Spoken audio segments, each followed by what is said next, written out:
Hello and welcome to another edition of my Become Unstoppable series. And I've got another amazing guest for you, the lovely Eve. Would you like to introduce yourself, my love? Yeah, so hello, I'm Eve Calderbank. I am the Business Growth Development Manager at Essex County Council. And as part of my role there, I set up a community for women called Ambitious Women in Essex. She did indeed, and that's how I met her, which we'll talk about in a little while. So those who don't know me, I'm Julie Fitzpatrick, and I'm a multi-award winning therapist and coach.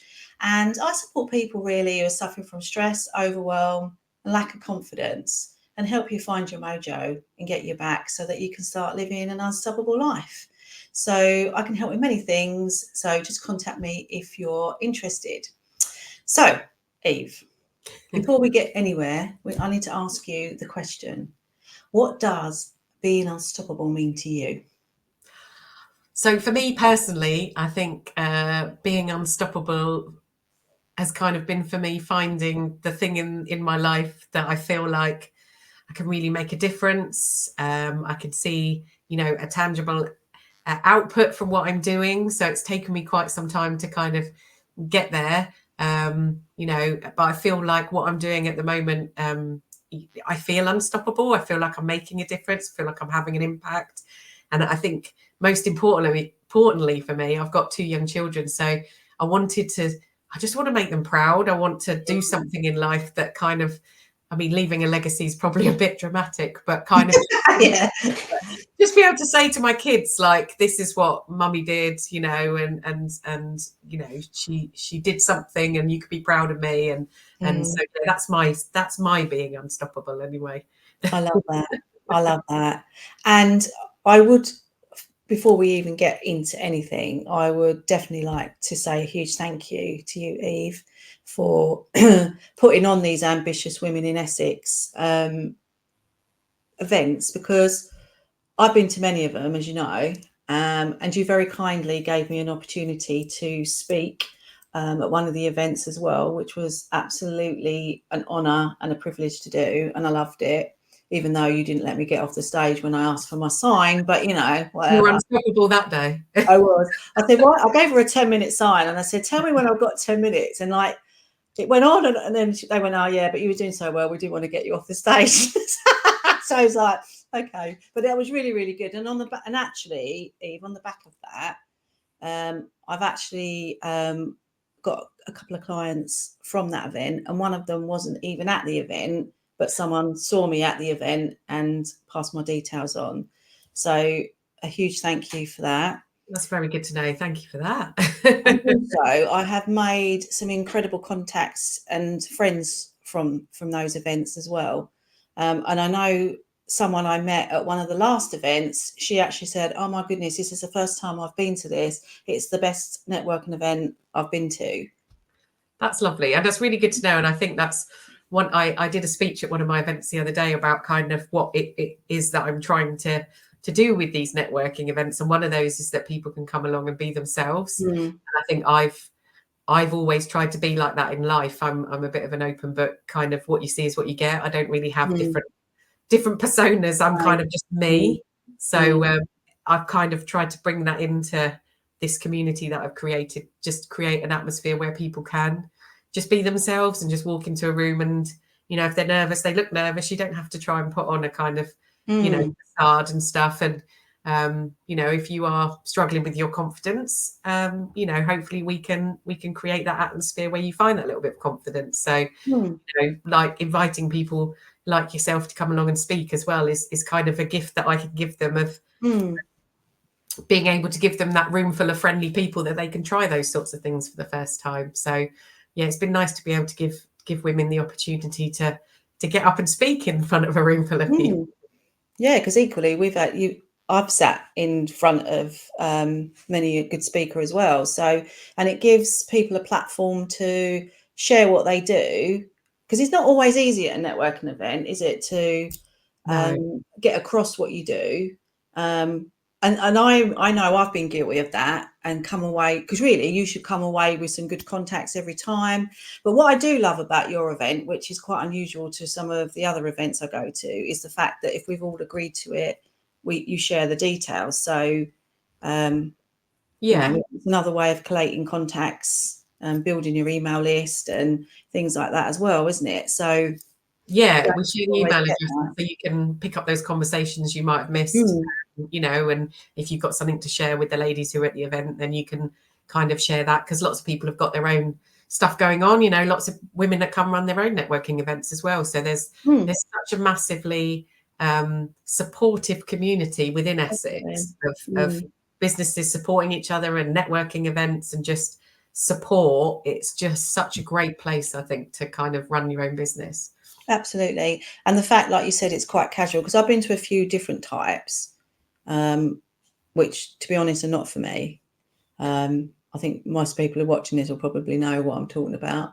But yeah, I just like the fact of it just being, you're having a coffee and chatting and, I think different things appeal to different people. Some people need a bit more of a structured approach. I've not gone down that route, because I think a lot of people, because my events are free, so because obviously I'm part of the council, so I have that gift as well to be able to offer them for free. So people are coming along and dipping their toe into networking for the first time. So you don't want to put that pressure on people if it's their event. So never go to one again, will they? You now need to get up and do a sales pitch in front of everyone. Nobody wants to do that. So it's just my events again. And people do come and start at mine, and then I don't see them again, and that's fine, because they've realised the sort of thing they're looking for, and they want to go away and do something different. Completely comfortable with that. So there's so many amazing networks out there.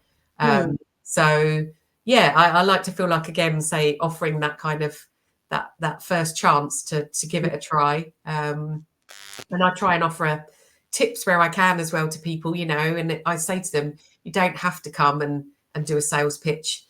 Even if you're, going up to a group of people, don't feel like you need to go in there and start talking about your business. Like, go in and just be yourself, talk about your kids, talk about your Netflix series you're watching, and just be yourself. Because sometimes you make those connections with people, on other things in life, not just your business. You can make a connection through your hobby. Collaborations as well, isn't it? Exactly. And I think then you feel more comfortable, don't you? If you talk about something in your comfort zone, you're going to feel more comfortable. Sometimes it's not always your comfort zone to sort of stand up there and talk about what you're doing. I have it. If I go somewhere and say I work for Essex County Council, people's eyes glaze over. So, I know what it's like. I do said before, and no, I can't help with your parking. I can't help with the holes in your roads.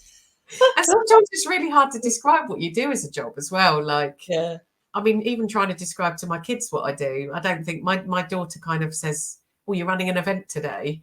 And I don't think she really fully understands. She has asked me why there's only women at my events. And I've tried to, she's 7. I don't want to scare her too much, but I've sort of explained that, sometimes women need a bit more help and stuff like that. And I have promised that one day I will take her to one. So she's looking forward to that. Oh, that'd be cute. Yeah. But no, it is important. And it's not, men might go, well, why can't we come? Well, you can go and sort your own out. You can have a men only one. Do you know what I mean? I think come to mine. Like mine are fully open to anyone who wants to come along. I think sometimes some men get a bit scared at the thought of standing in front of a room full of powerful women. But yeah, no, we're they should. And again, like I say, there's so many events out there. There's mixed events. There's, you go and find what you want. But sometimes women just want to go into a bit more of a safe space, say, especially if they're new to running their own business and they haven't got that confidence yet, and they don't want to, go into a room full of salespeople and so yeah, it's a little bit like a gym, isn't it? Like, some people don't like to go into a mixed gym because it can feel intimidating. That's why sometimes they have like men only or women only, don't they? So I suppose you can liken it to that, I guess. I think so. But then, the whole reason I started Ambitious Women was that I had some horrible treatment from other women. So, the whole ethos of kind of what I always use the hashtag women supporting women, because that is the thing I'm trying to get across is kind of, I had, my mental health and everything really suffered at the hands of other women that really sort of just like made me feel terrible in life. So I want to create this atmosphere where you walk into a room and know that all those women in there have got your back and are going to support you and celebrate you, because, women supporting women is like the strongest thing in the world, really. Yeah. So tell us a little bit about your backstory then, Eve. I mean, I know you alluded to that element, which you can go into in a bit, but how did you end up being in the role that you're in? What's kind of your backstory, and what Yeah, kind of issues have you had? Yeah, so so I've worked in finance for most of my life. I was kind of always one of these people that really didn't ever really know what I wanted to do with a job. So did a good degree and then ended up did a degree in media studies, but then ended up being an accountant, which is quite kind of strange. And just kind of really enjoyed, actually. I was a financial analyst and did really enjoy that side of things. But I think for me there was always something slightly missing because I don't know, I never felt like I was making an impact, and I think that was always slightly missing. And in the role I had, before this one, I was working in an organisation where I was going great guns. I was doing really well. I had a really supportive manager. He was a guy. He was brilliant. It's like the best manager I think I've ever had. He was just so like supportive of everybody in the team, and he wanted everybody to do well. And he kind of just made sure that everyone in his team was going to succeed with him, which I think is a really important thing. As a manager, you're not out for yourself, you're kind of there for everybody else as well. And he left, and a lady came in to replace him, and she obviously took an instant dislike to me, and I still don't know why. And that was it, really. That began like a year's worth of just like horrible treatment, and just what I can only describe as bullying, and just like, being taken into meetings and have everything blamed on me, and while she's sort of sat in the corner smirking to herself and stuff. So I kind of, it just really, really knocked me, because I'd gone from this massive high to this like suddenly somebody treating me like that. And she wasn't like it with everybody in the office. It was only me. And I think that spent most of my time thinking, why me? What have I done? Like, I couldn't put my finger on it. And then, that your mental health just then really takes a knocking, because you're like, well, I must be really bad. Because And then you're going back inside, aren't you? Well, clearly I'm not good enough. Then you start internalizing everything, overthinking, not for 1 minute thinking, oh, do you know what? She can just jog on because I know I'm really good. Because when we've got those limiting beliefs, it's like you're sucked right back to them, aren't you? Exactly. And I think the other annoying thing was that nobody else in the organisation supported me. So I had a couple of close friends at work who were very supportive outside of work, but they didn't feel like they could kind of do anything too publicly. But I wasn't really overly supported by management there. And again, I felt very let down. And at that same time, I was in the process of getting married. I fell pregnant with my first child. So by the time I went off on maternity leave, she'd left the organisation by then, this woman. So, I mean, I remember the day she left, just going home and crying, because it felt like the biggest weight in the world had been lifted off my shoulders. And then, so I went off on maternity leave. And when I came back, I decided to go back part-time, because I went back when my daughter was 10 months old. So I thought I'll work 3 days a week. And just the treatment I received then by my new team was, again, appalling. Just kind of, I remember my manager turning around and saying she didn't know how to work with part-time people. She just like didn't want to have to deal with us because we weren't there for 5 days a week. Just everybody in the office, I'd kind of drive all the way. It was like a 45-minute drive, sit in this office. Nobody would talk to me.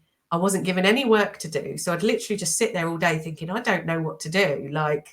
And the only saving grace, I think, was by the time I went back, within 4 weeks, I was pregnant again. And I thought, I'm just gonna I'll get through this. I'll just put my head down, because it was quite a good maternity package. I'll put my head down and I'll do this. And then after this second child, because I knew I only wanted two, I'll swap jobs. That's it. I'll change. And when I went back after the second maternity leave, it was just the same again. And I thought, right, I'm going to go and look for a job. And then obviously that was 2020. So then COVID hit. I was like, so I can't go and look for another job because we're in the midst of COVID.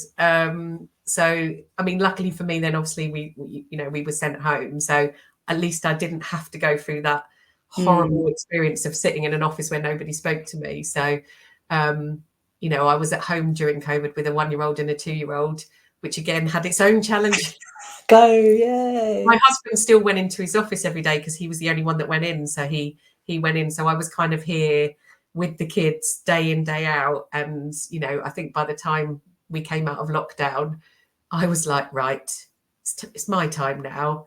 So I found the job at the council, decided to go back full time. I mean, people questioned it. My mum and dad questioned it and sort of said, do you think you should be going back full time when the kids are this young? And I was like, no, this is me. I need to get my career back on track. I need to try and find some of that confidence again that, you know, I've spent the last 3 or 4 years in a job where it's been ripped out of me. So I just needed to go and do something to get that back. So yeah, completely changed career. So got the job at the council.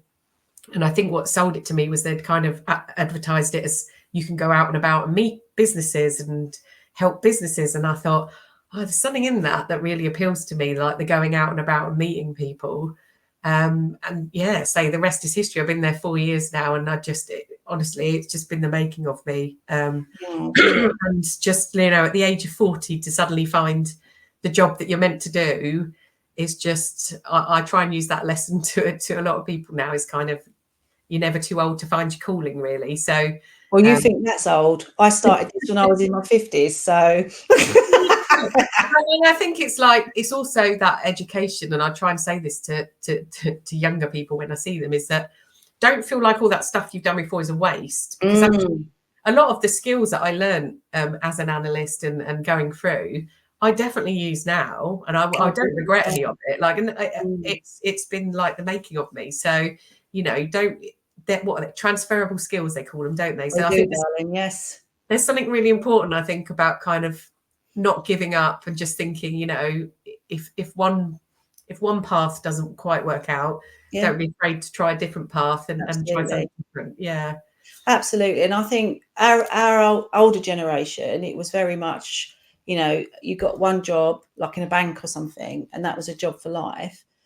My generation, I'm going to put you to a slightly different generation to me, that started to change. I mean, I probably had a stable-ish career because I was in the corporate world for 35 years. And yes, I'd changed jobs within it, but I was still kind of in the same career. Whereas my husband's, you know, he went from working, he was in the army, he worked for customs and excise, then he became a youth worker, then he became a carer, and now he's an electrician. So but both of us started new businesses in COVID because I got made redundant in the middle of COVID. So I was like, what?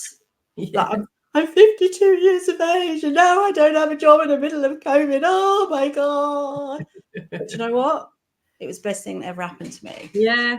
I've heard that story quite a lot, you know, with the women in the communities. A lot of them had these corporate careers. Something happened in COVID. I mean, COVID, I don't know, like, it's a weird one, isn't it? Because obviously it was horrible at the time, but there seems to be quite a lot of good that's come out at the end of it. I don't know, a lot of people died and that's horrible. But a lot of people have kind of used that to, I think, kind of reevaluate what they were doing and kind of make some positive changes out of it as well. So it kind of pushed people into thinking, I think, of kind of, you know, am I in the right thing I want to be doing? And some people like you obviously were forced into it through redundancy and stuff. So yeah, I hear a lot of those stories that start with, and then COVID, and then, you know, I did this. And, and then like you say, we're not, obviously there was horrendous stuff that happened. You know, like everybody listening to this will know at least one person who died because of COVID. We probably all know someone who worked in the NHS. I've interviewed a few actually on here, you know, and so thank you, NHS. I always like to say that as well, for everything that they all did, because it was, well, not just the NHS, obviously all the other emergency services and even shop workers and everything. If they hadn't have kept going, Lord only knows what would have happened. But like you say, some good did come out of it. I think sadly a lot of that good has been forgotten because a lot of people went back to basics. A lot of people reevaluated their lives. But sadly, a lot of them have just gone back to their old learnt behaviour, which is quite normal in that sense. But for those of us that did make changes, Yeah, you know, I know lots of people have made changes during that time, but I think one of the most positive changes was the fact that when you were particularly office based, that working from home become much more of a thing. We were just starting to do that before COVID, but only one day a week. And then you had to get permit, you know, and all this, and then it was like bang, oh, okay, so we can all work from home now. But obviously now they've got the struggle of getting people back in, and I think Amazon, have made everyone go back in, haven't they? Yeah, I do have mixed feelings. I don't think you should force people to go back to work. I think that's the wrong way about it. I think give people the option, or even like, you know, say perhaps one day a week would be nice if everybody was in the office, sort of thing. But yeah, I don't think you can force people to go back to 5 days. Not when we've all shown that it can work at home. Because I would like to see their cases to prove that they need to get people back in the office after all this time. And most companies haven't got the space anyway. No, exactly. But yeah, I think it's a weird one at the moment. I think we're in that kind of like, you know, ripple of kind of, is it a good thing or isn't it? I mean, it's been a weird one for me because my kids were so young during COVID, they don't really remember COVID at all. They don't, which is strange for me that they kind of don't remember it, but they've only ever known me working from home. And I remember it's been mixed, because there's been days where they're like, well, I'll just stay at home with you, mummy, because you just stay at home all day. And they don't understand that they're kind of like, I'm working. But then there's that flip side where it looks like all I do is work. So mummy's always at her desk. I remember my son drew a picture once, and he's like, oh, this is where mummy always is, always at her desk. And you just think, oh God, is that the kind of, yeah. So it's mixed for me. Like, I mean, my desk is literally next to the kitchen table. So I literally sort of stand up and then move across to eat my dinner. So I can see the benefits of working from home. Like, it's very good, obviously, for me with school pickups and drop-offs and stuff. But I do struggle at times. I mean, I find it very difficult to switch off. So because you don't have that break, do you? You don't have that travel time and stuff. So it's difficult. it is very difficult to switch off. I do sit here of an evening and, you know, and put the kids to bed and then come back down again and stuff. So you can't ever really fully switch off, I don't think. You have to be really strict on your boundaries, don't you? Yeah. I mean, and I've got different elements to that because I work for myself. I've had to, I mean, not even that long ago, like I would find myself in here at ridiculous hours. And to be honest, when my husband's on nights, I'll come back in and my son will come down and go, Mum, get out of that office. It's 10 o'clock. Go, yeah, but, you know, so it is difficult, but equally, it's nice having that flexibility. You know, I've got a lot of personal issues going on right now with my family, but it means I don't have to ask permission if I have had to change client dates, which I don't like doing. But, you know, life happens, right? Sometimes. Yeah, and I think it's definitely given women a lot of freedom to be able to start their own businesses as well. Obviously, I think the statistics show that, you know, lots of women are, especially if they want to go off and start and having a family and stuff, or have caring responsibilities, can now do that sort of, you know, do that around starting a business at home, because they've now got that freedom to kind of do that sort of thing. So it's definitely opened up a lot of opportunity, I think. Like you say, I think you have to be very strict on your boundaries about. It's funny actually, because I've got a group program that I've created this year, and it's all about getting people, I say back to basics, but sometimes people have never actually been back to basics. But it is about self-care, and it's about, well, the three. If you imagine a triangle, the three sides of it is taking people from not respecting themselves to respecting themselves, from being too busy being busy. I'm too busy to take care of myself. I'm too busy. I'm doing everything else for everybody else. And then the other side, the third side of the triangle is, yeah, that's all great if you're ignoring both sides, but this is what's going to happen to your body. You're going to start noticing you're going to get sick more. It's the mind-body connection. And I'm really proud of it, because it's not just a course. It's like, it's got the education in it, but it's actually got hypnosis in it as well. So you can actually fundamentally do the changes, and it's got audios and workbooks to work through, because pretty much everyone I come across, they're all pretty much stressed, overwhelmed. And like you said about the confidence thing. So I thought, okay, they're going to be my main sort of marketing areas, but actually I can help with pretty much anything. You know, I've helped autoimmune diseases, Crohn's disease, skin conditions, arthritis, just to name but a few. But also, obviously, the psychological side. And I'm trying to get across to people that if you just continually ignore all of this and keep, and we was having a conversation a little bit before we went live, weren't we? We have to acknowledge what's going on with ourselves, and we have to stop and creating boundaries and things like that. And sorry, this is where I was leading, because the thought that came into my head was I do a live with my clients in the group program, and what came up last week was literally that. It was about because they won't get in time to go through the portal, right? Go through the training, and I'm like, hang on, we're missing a point here. The whole point is this whole group program is around taking time for yourself, and you're not doing it. So we was looking at why, and it was about, well, because time I've done this and time I've done, okay, so why are you not doing that? And then we go through all the whys. Why? Oh, yeah, because I'm not respecting myself, am I? No. And that's the thing. And I think working from home, I was talking to, so I ran an event the other day where we did a panel discussion, and it was interesting because it was obviously a room full of women on the panel. And we were just talking about obviously running their businesses. And I said, has the audience got any questions? And one lady put her hand up and said, how do you all look after yourselves? And I thought, that's really wow, what a brilliant question. I'm not sure if you were in a room full of men where somebody would ask that question as a business owner, would you? So, and it then sparked off this massive debate in the room about kind of, oh, that's quite interesting. And it was, and we all shared that perhaps we don't look after ourselves as much as we do, because, and then I had a lot of conversations afterwards where it was kind of, when you're working from home, you're preoccupied because you're doing the washing and you're washing up and you're like, and things like that, if we did travel into an office, we don't have to think about that sort of stuff. And is there then more pressure on us working from home to take on that extra load because we're sat here in the midst of it all? So does it then become expectant of us? So yeah, when you're in the office though, you know that washing's not getting done. You know that pile of washing up still in the butt. So then you've got that pressure, haven't you? Knowing that when you get home, you've got to go and do it still. Yeah, I don't know. There's no right or wrong, is there? But it sparked an interesting debate anyway. Yeah, and that's such a brilliant question for someone to ask, and I might bank that thought actually. Because one of the other things I'm starting to do, and it's been delayed a little bit because of this issues that are going on in my life right now. But in a week or two's time, I'm going to go live each week. That's going to be my aim. At the moment, I've scheduled 12:30 on a Tuesday.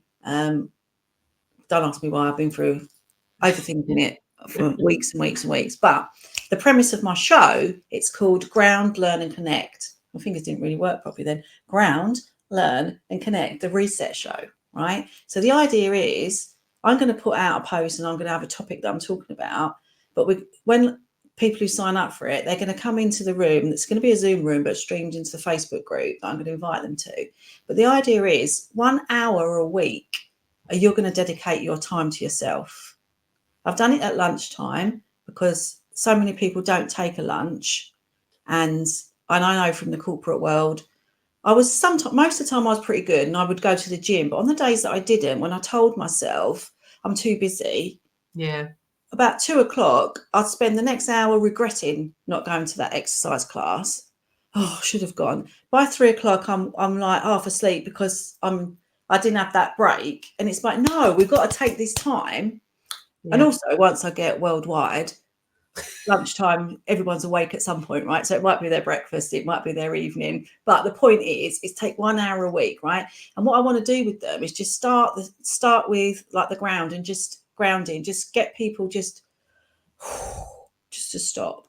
Then I'm going to educate them on something. And sometimes I'm going to do interviews as well. So I'm going to get health and wellbeing people to come in and do it like similar to this, like an interview style. But other times I might do meditation with them or give them something that they can go away and work with and teach them something that will help them to relieve them from that stress or something. But it was all about, no, let's just take what you can all do 1 hour a week. Yeah. Yeah. And I think that's the thing is kind of, I put a post up on social media the other day about kind of do we set ourselves impossible targets? And you're right, 1 hour a week. But I think sometimes we go, oh, I need to do this like an hour a day or 2 hours a day. But actually, if we started small and gave ourselves just a little tiny target, 10 minutes. it would be more achievable. But I feel like sometimes we think we've got to I mean, I'm terrible. I will start a diet every Monday, and by lunchtime, I'm off it. And then, who else does that though? Come on. Something crops up and I give myself the excuse not to think about it anymore, and so it's kind of, if I started small and didn't give myself impossible targets, perhaps they would be more achievable. And I kind of, in my post, had kind of listed out all the things during the day that I beat myself up about. So, little things like what I eat, have I had the right conversations in the school playground, and have I done enough at work, and have I given my kids the right food, and all those little things during the day that you kind of beat yourself up about, and kind of give yourself those impossible targets. But actually, if I just took one of those and said, okay, today I'll eat 3 vegetables. Exactly right. And that'll be the only target I set myself. Maybe then I wouldn't beat myself up so much. So it's about absolutely. kind of making it more manageable, isn't it? I think think it is. It's like bit by bit, little by little, isn't it? And then so you do your 3 vegetables, say, this week. Next week you add in a 4th. But it's about building that foundation. And this is the thing, right? It takes a minimum of 21 days to change a habit. Sometimes it could be 200 and something. I can't remember the exact number. This is why, because your mind learns by repetition. Right. But also we've got this learnt behavior. So, you're saying about always being on a diet, right? But there'll be something within your subconscious mind that as soon as you start doing well at it, it'll sabotage you. And it'll be go, hang on. She's starting to lose. She seems to be getting this a little bit here. We don't like this. No. We need to keep her safe. And we need to, so that's not going to keep her safe. And this is all going on in our little subconscious mind, dragging us back.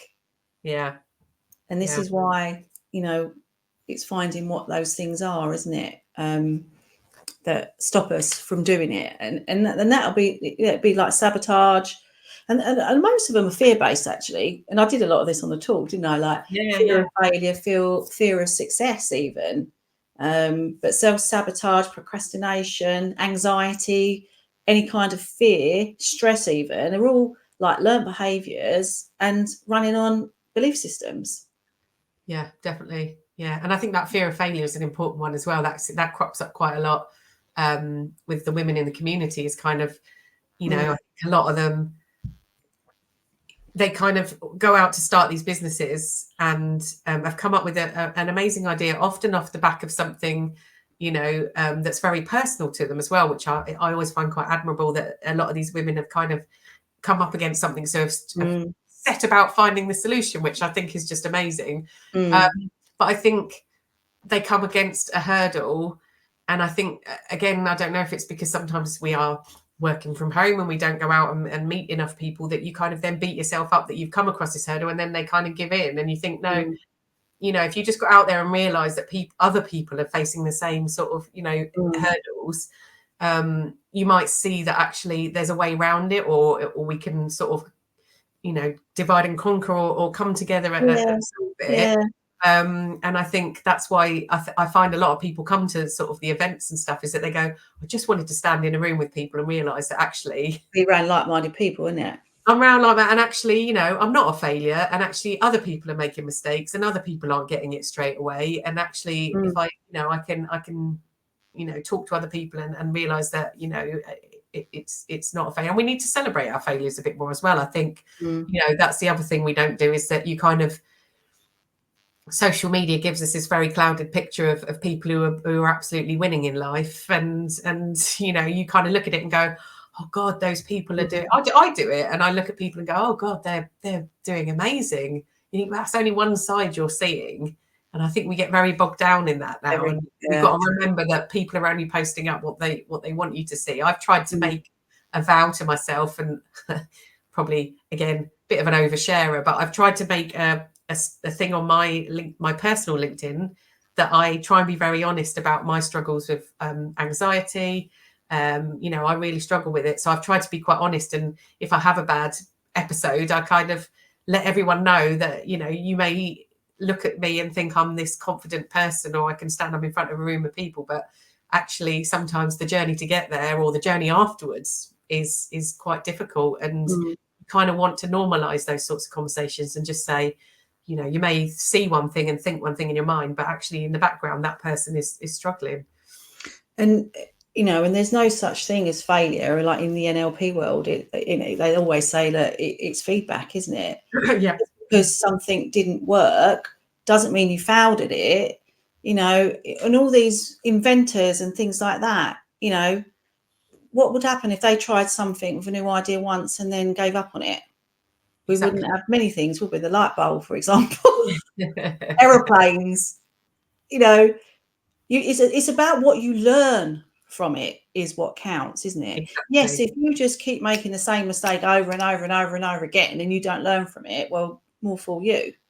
But it's about adjusting. And do you know what? One of the biggest things I've learned about myself and life since in the last few years when I've been on this journey is life kind of happens in a different way if you just let it, right? So it's good to have goals and it's good to have ambitions and stick that out to the universe, right? But you mustn't get hung up about how it's going to happen, because things have happened to me on this journey that I didn't even know I wanted to do.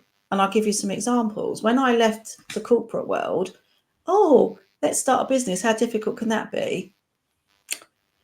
I had personal Facebook that I barely used and LinkedIn to get a job. I've never really been a scroller, not really. And then they go, you got to do social media. What are you talking about? I don't like social media. No, but you got to. Now, you name it, I've got it. I've got YouTube. I've even got TikTok now. I don't know what I'm doing with it, if I'm honest, but I've got TikTok. You know, I've got business pages, you know, got it all. One of my biggest achievements, I think, is the YouTube channel. I just love that because all these interviews and that go on there. But when I look at myself, I just laugh because I'm like, who is this woman? And then it was like, so when I went through all my training, like NLP, rapid transformational therapy, hypnotherapy, and all of that, that's when I uncovered my limited beliefs. And mine was confidence as well, that I didn't really think I was good enough. And also I didn't feel like I was worthy. So once I uncovered that, that's when the doors started opening, because then opportunities started to happen. And then I was going, do you want to do this? And I go, yeah, all right. What's that mean? Okay, sure. Then next thing I know, I'm speaking on stages. I would never have done that. Yeah. Why? Because I didn't think I had anything interesting to say. Mm-hmm. Well, I'd like to think I do a bit now, right? I was featured in a book, featured in magazines, been in other articles, and now I've got my own book coming out. Exactly. I don't want to write a book. I mean, you're a great person, of somebody who's living what you're, you know, what you're selling, but you just, like, you know, use everything you're saying, because you're talking about finding that confidence. And, you know, I don't know, just the first time I met you, I just remember walking away feeling like very sort of affected by the conversation in a really good way. And you're like, oh, I'm quite looking forward to seeing that lady again, because you had sort of a really positive impact on me. So I think, you know, you're very born to do what you're doing. I think definitely that comes across. So yeah, thanks, darling. And when you offered me the speaking thing, you'd never done it before, had you, for that length of time? No. You said to me, I thought of you straight away, and I thought, oh, that was really lovely. Yeah, definitely, because I think, like, say, what you're promoting is really, really sort of useful, and just you know, I haven't heard anyone else doing this the similar thing to what you're doing. And just like I say, you are promoting everything you're advertising, really, because you just see, you know, you have the confidence yourself, but I obviously know all the stuff that you've had to go through to get there. So it's, you know, and you did an amazing speech at the event, and everybody was kind of sat there going, oh yeah, never thought about that before. And you can kind of see that sort of thought-provoking stuff going on in people's heads as well, which is really nice. And I always find, you know, as part of my events, I'll always invite somebody from the community to come and tell their story. I mean, yours was a slightly longer one, but we normally invite people up for sort of 10 minutes. And often it's women who haven't really sort of got up before, but I think they find something quite empowering about getting up, and they don't always have to talk about the business. I had a lady last week who shared quite a personal journey, and it just kind of gives them that sort of something. They kind of walk away with a bit of a spring in their step, and it starts so many conversations then in the room afterwards that are just that's the bit I enjoy most. I think is kind of the debates it sparks afterwards is always fascinating for me, and I kind of go home and go, oh, I had this chat today, and it always really sticks with me. And then I'll think, oh, what can I do to kind of like, do something about that afterwards. And I think that goes back to what you were saying, doesn't it, about people who are starting out, because not everyone's a business owner, by the way, ambitious women, are they? Sometimes they're in like corporate jobs, but they're kind of trying to, help business owners and stuff like that. But you're right. Like you look at someone and you go, I mean, I've done a lot of business coaching, and I've been in rooms with millionaires, right? My business coach was a multi-millionaire, right? And you look at them and you're like, bloody hell, like. But then when you know them and you hear their stories, then you go, oh, okay, so it wasn't always like that for them. And that's why I like doing these interviews as well, when you like hear people's backstories, because it's not about just seeing someone who's making it work now, even though, like you said, there's probably a load of old crap they've got going on anyway. But that aside, they're still successful. And I think it's really good when you see successful people, but they go, but it hasn't always been like that for me. And this is my journey. Like I left school at 15 and I was in drugs and I was in prison even, or something like that. Not my story, by the way, just to be clear. But people, like you say, they're inspiring. Yeah. And that's what people need. And I think that's what, you try and coax out of people as well. If I'm talking to people, is kind of, don't be afraid to show yourself in your business. Don't be, you don't have to kind of just be business on your social media or on your, whatever. Don't be afraid to sort of kind of talk about yourself as a person, because people are buying into you as well. They're not just buying into your business. They are buying into you. And if they weren't, why would we network? That's the whole point of networking. Yeah. It's kind of people are buying into you as a person, and people will go away from those events remembering you, not necessarily remembering what you do. They'll go, oh, I met Julie today, she was lovely, she had a real impact on me, and maybe I'll go and have a cup of tea with her and stuff. So just don't be afraid to kind of be yourself and bring your personality into it as well. Exactly. And that's a good example. I think at one of the events we were at recently, I met this lady, really lovely. She's been and done an interview with me as well. But we just instantly clicked. But already we've had some more conversations, and she's going to potentially have, introduce me to some people. But and that's what it's all about, right? Our businesses are not aligned at all, but we just clicked.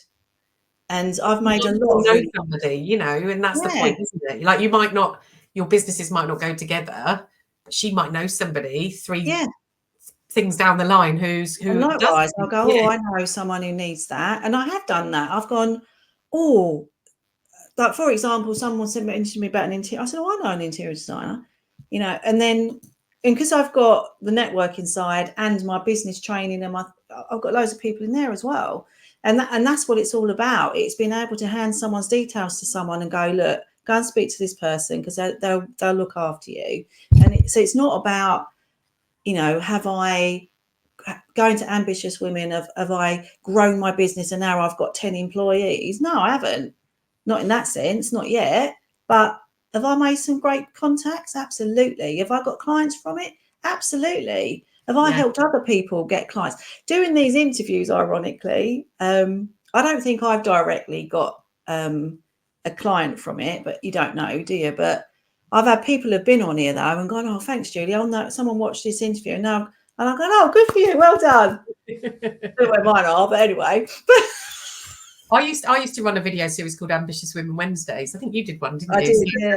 And I remember coming up with the idea, thinking, oh, it's just my way of kind of getting around the fact that I'm not really, abide by council rules of kind of promoting people. Is that I'll do these videos where women can promote themselves.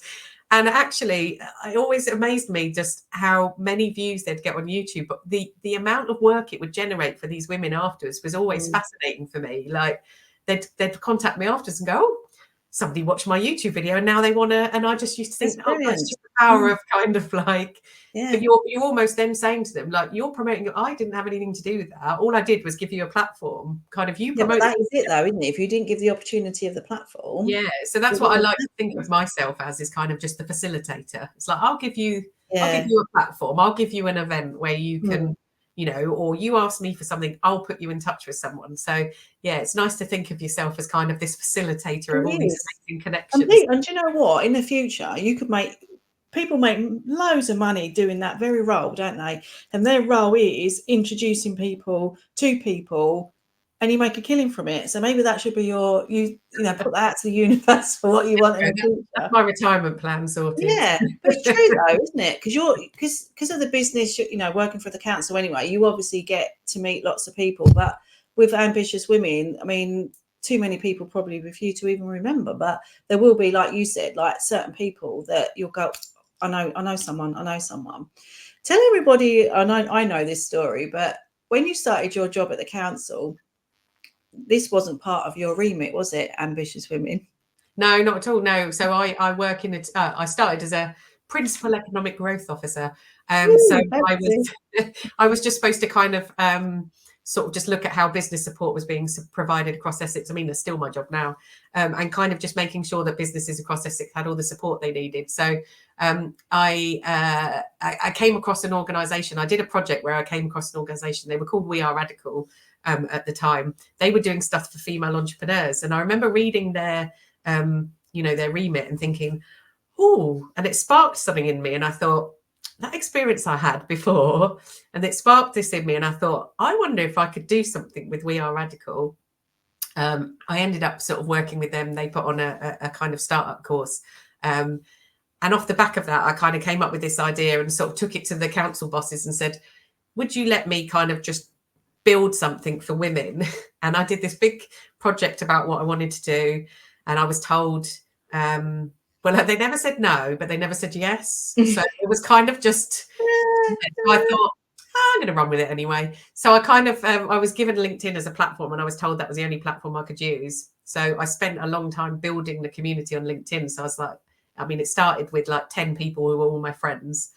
And I just really like beavered away at building this community. So I would just think of all these ideas I could do to build the community. So the Ambitious Women Wednesdays was a good one, actually, because I was speaking to people from different sectors, different areas. And every time I put a video of them up, I'd then get, like, if I interviewed a solicitor, I'd then get 10 solicitors who then followed Ambitious Women. So I learned the tricks of the way to like build a community, and just kind of really squirreled away at building something in the background. And like you, I'd never done social media. I've never done, like, you know, graphic design, I'll call it, but my it's very poor what I do. But I've taught myself Canva. I've taught myself how to post on things. I've taught myself copyright, and I am the only person who works on Ambitious Women. So it is all me, and it's been great for me to build some sort of skills in the background for myself. I don't do everything expertly. I just do it mediocre, but it gets by, and I've amassed quite a large following. So I'm very proud of the fact that it's all been organic. I've not paid for advertising. It's all been through word of mouth, hard graft. People, like say, people just telling each other about it. So yeah, to this day, I'm not sure the council have ever given me permission to do it, but they've given me, what they have given me is the freedom, and I'll be very thankful to them forever. Is kind of given me the freedom to run with it. And I've made a lot of connections with all of the local district councils as well, who have kind of love Ambitious Women as well. So I often collaborate with all of the smaller district councils as well. And it's just been amazing. It's just been, you know, to just be given the opportunity to do it. It used to be a running joke, actually, amongst the directors, was like, we never really asked you to do it. But, you know, it's still here 3 years later. You know, yeah, you just had your anniversary as well, haven't you? Yes, yeah. And I've just been shortlisted for my first award, actually, or 2 awards. Is, you know, a really proud moment, because I applied for these awards. They're the Great British Businesswomen Awards, and I thought, you know what, I'm going to apply for awards that aren't necessarily council based. Yeah, I'll apply for them. And when I've been shortlisted for Female Ambassador and Support Network, Wow. I'm one of the only public sector organisations in there, and that's like a proud moment. It's like I'm doing something for a council, but kind of But doing it not in a for a slightly different council. way. Yeah, and kind of, you know, just trying to change the perception of perhaps what a local council is. So yeah, that's been sort of a proud moment in the last couple of weeks, getting that shortlisting. So yeah, that's been good. And anyone who is interested can go onto Eventbrite and find all your events, can't they? Yeah, so there's a collection on Eventbrite you can follow. We've got obviously the LinkedIn page. I've got an Instagram account as well. We have got a Facebook page, and then there is a newsletter that you can sign up to, which you can get through the Essex County Council pages. Or if anyone wants one, just let me know and I can send you a link. So we've got a newsletter that goes out monthly. So lots of ways to kind of see everything that we're doing. And I try and run events as much as I can. Because I'm spanning the whole of Essex, I don't have a regular pattern. I kind of just go wherever I can. So I try and do 1 or 2 a month if I can, depending on how much time I've got, all across Essex. So yeah, just look out for us wherever we are. And if there's any venues out there as well that would like to host any of these events for not much money or zero money, Eve will be delighted to hear from you. Always happy to take a freebie. Yeah, definitely. And you've got a big event coming up soon, haven't you? In a couple of weeks' time, I think, isn't it? Yes. Yeah. So it isn't an Ambitious Women event, but it's so as the council, we have another sort of it's called Ambitious Essex. It's kind of what we have all of our business support sort of help under. So it's called the Ambitious Essex Business Summit. And I was, I actually asked, when I found out they wanted to put on an event, I asked if I could lead on it because I kind of wanted to show that I could plan and execute a larger event. So I kind of had this vision and I've put this vision into practice and I'm really hoping that it pays off. So yeah, it's October the 9th at Highlands House in Chelmsford, and you can sign up on Eventbrite. And we've got guest speakers, there's workshops, there's exhibitor zones. So we have different zones where you can find out different things. There's like an innovation zone, there's a sustainability, there's a food and drink produce room, which I'm very excited about. And it's just a combination of Essex County Council activities, and we've invited a load of local businesses to come along and kind of exhibit and be part of it as well. So we've already got 260 people signed up for the day. So I'm there. I'm in. It's going to be it should be a very good event, and I'm kind of it's been a bit of it's all I've been working on in the last few weeks, but I'm gonna I'm looking forward to sleeping again after it's done. It'll be amazing. It will be amazing. So, yeah, and you've got some good guest speakers as well, haven't you? Yeah. So it's worth a look. So yeah, go on to Eventbrite, and what we will do is once I can put the links into the comments and stuff like that as well. So post this event, we can put those in there as well. But thank you, Eve. It's been a pleasure. I've been trying to get you on here for ages, haven't I? I'm so busy. I know. So we finally, had a session booked in, and then I had COVID. So yeah, I've had some excuses that I've thrown at you. Yes, but, yes. So thank you for all of your support. And I still remember that first time we met in Chelmsford, and you've just been such a huge supporter and an advocate for everything I do. So really appreciate people like you in the community. Thanks, so thank you. and we appreciate you. Like whenever I see a post pop up, I'll always put something on there because it's all about getting the algorithm up as well, isn't it? And yeah, and I always tell people to come, and it is really relaxing. And like you said, you don't have to go in and pitch stuff if you don't want to, but I would recommend that we do all get better at this. And I'm getting some extra help on this actually. It's about really knowing what you do and being able to tell it without doing. I know we all talk about the elevator pitch, but I think sometimes that can be a bit false, can't it? Oh, hi, and I'm this and it's like that. But just be clear on who you're talking to, and then maybe adapt your spiel, depending on who that person is. So I think it's important to make sure that we do get what we can out of these events, but don't get too hot up about it, really. No, and if anyone ever feels nervous or they want some help, do feel free to message me and I can give you some advice. Or what I do offer is if you want to come along to one of my events and hold my hand for the first 10 minutes and kind of I'll just walk you round, then I'm always more than happy to do that and find some nice friendly faces in the crowd for you. So yeah, always happy to do that. Amazing. Well, thank you so much. And everybody, this video will go onto my YouTube channel, Millieside Therapy and Coaching. And on there, I've also got client testimonial interviews and client short videos as well. So get yourself over there. Please like and subscribe, because I need to get my subscribers up. And yeah, I look forward to seeing you all with my next guest. And look out for my new live shows that will be coming soon. As I say, slightly delayed, but we'll get there in the end, right? It's all about evolving. I'm a mum, I'm a daughter, I've got stuff going on, and I'm having to adjust my life, keep my stress levels down, keep going. But sometimes things take a little bit longer than planned, and that's okay. So let's not get too hung up on got to get stuff done, got to get stuff done now. It will happen. Trust in yourself and trust in the universe, really, I suppose. So thank you so much, my darling. It's been a pleasure having you on, and I'll see you at the next event. Cheers. Bye. See you later, everyone. Have a good day. Bye.